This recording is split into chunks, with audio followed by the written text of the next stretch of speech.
Hi guys, Redneck Computer Geek here. Occasionally we're going to be adding some homesteader videos and the things that we do, and so this is going to be one of them. This right here is an old truck box, and what I ended up doing was using a piece of heat duct down at the bottom and cutting a notch in it and setting it in. I made a mistake when I built it, and I'd like to show you that before we start making the plywood one.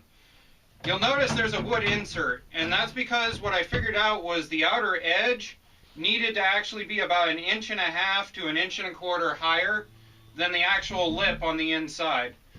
So that was our learning experience and the reason why the piece of wood is here. What we're going to be doing is right here between these two 2x4s, we're actually going to be building the feeder here, and we're going to set it so it's about twice the height of this. This stores almost exactly a 50-pound bag, so if we build it twice the height, we should have about a week to a week and a half worth of feed for our 25 to 30-ish birds that we're running right now. When we end up doing more, obviously it's going to last less. Alright, so here's our basic layout, and hopefully you can make this out. Basically, the width between the 2x4s in the coop is 14.25 inches, so we're making it 14. We're going to make it a height of 32 inches because that is a comfortable height to pour at. The width of the actual unit from the back to the front, we'd like to have 10 inches because that's what size the steel boxes we were using before. And we want the lip to be 5 inches tall. So this piece here, when you cut it, needs to actually come down and make only a 4-inch hole in between here and there. So you want 4 inches of clearance here and a 5-inch lip. You want this lip to come out 4 inches. So if this is 10, you add 4 to it, and you end up with 14 inches for this piece here. So as it is right now, we've got this marked out. We've got the back plate. We've got the center front plate. We've got the lip, and we've got the bottom. Now the problem is I made a mistake. The back plate, I really actually should have made it about 4 inches taller. And the reason being is because right now the lid would sit like this, and if I had made it 4 inches taller, I could make the lid sit like that. Now I can fix that later. It just won't look as pretty as it would if I had remembered that I needed to add 4 inches in order to make the lid tilt. But we've got it all marked out. We're just going to go with it for now.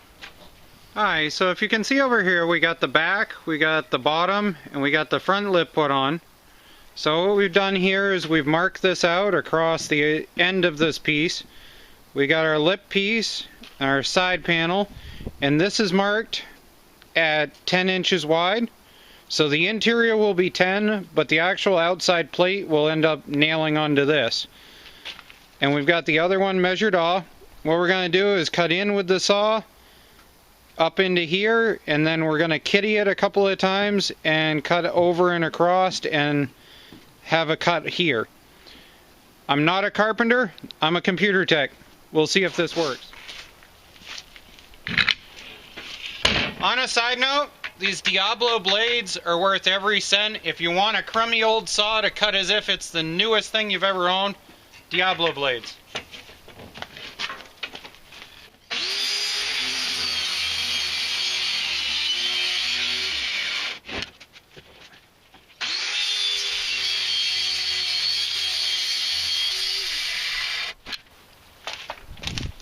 So at this point there should be enough flex that I can press this down and make this cut.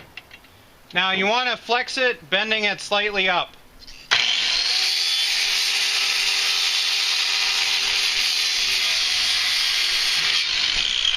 There's that one.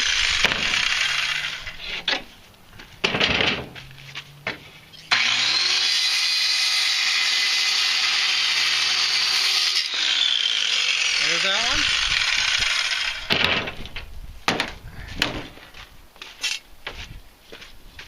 Now remember that you want to catch this because it's plywood and it's going to snap.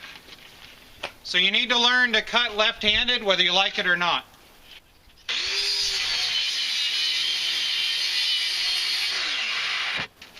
And like I said, I'm a computer tech by trade. For over half my life at this point. Feel free to give me technique advice. I'd love to hear it. Hi everyone. As you can see, we're inside. It's been a couple of days. Actually, my original Chinese brad nailer ended up dying, so I ended up buying this Wen brad nailer, 18 gauge rating. Definitely a lot more robust than the original little red one that I had. No name brand.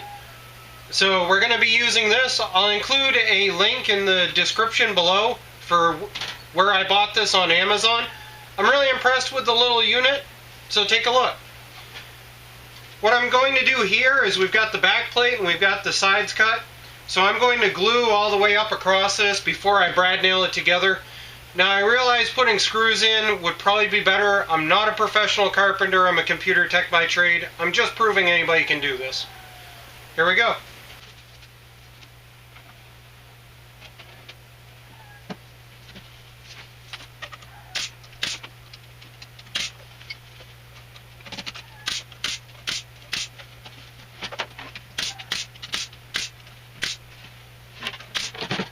So there we go. That went nice and easy. These brad nailers make it really simple, even if you're somebody like me with very little experience.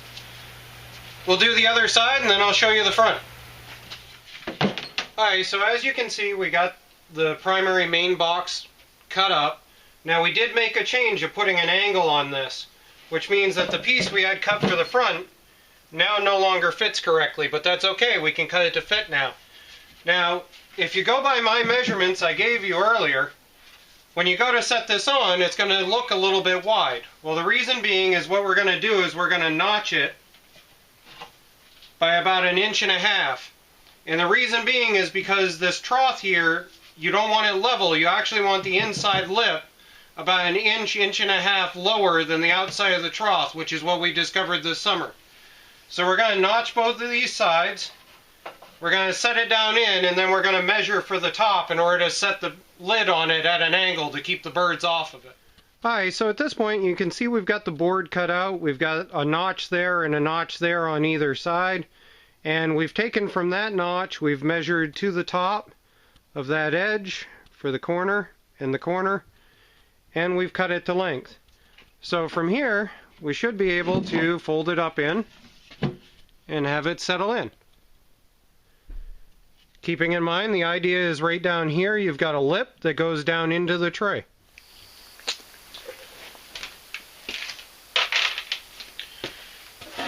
Alright, so when we were cutting out the original front panels, we ended up with this piece that was left over. So this is the leftover end piece from the front and the back panel. And basically, it fits like that, which gives it a nice overhang. That way if a bird does sit on here, it's not pooping right directly into the food.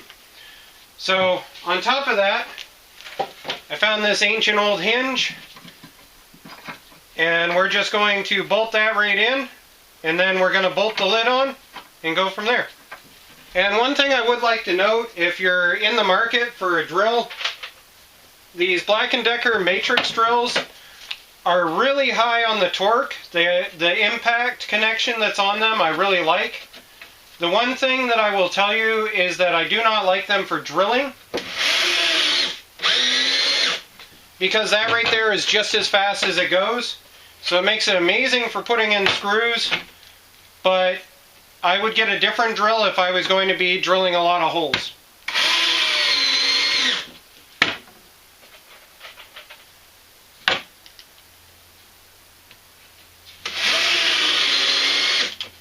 Now, on the back side of this, we're going to have screw tips sticking out. I'm just going to take a die grinder and just slice those right off. Yet again, I'm not a professional at this. I'm just doing it as I go.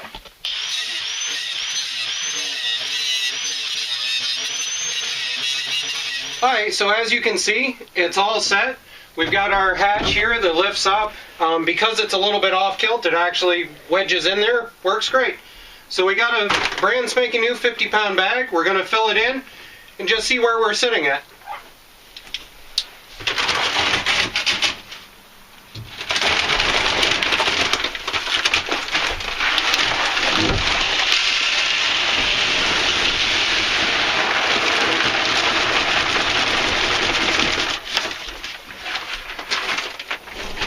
So there you go. If you take a look around, you'll see that the 50-pound bag fills it about halfway. We should be able to fit basically almost a full 100 pounds in here.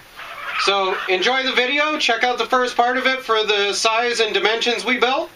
Have a good day.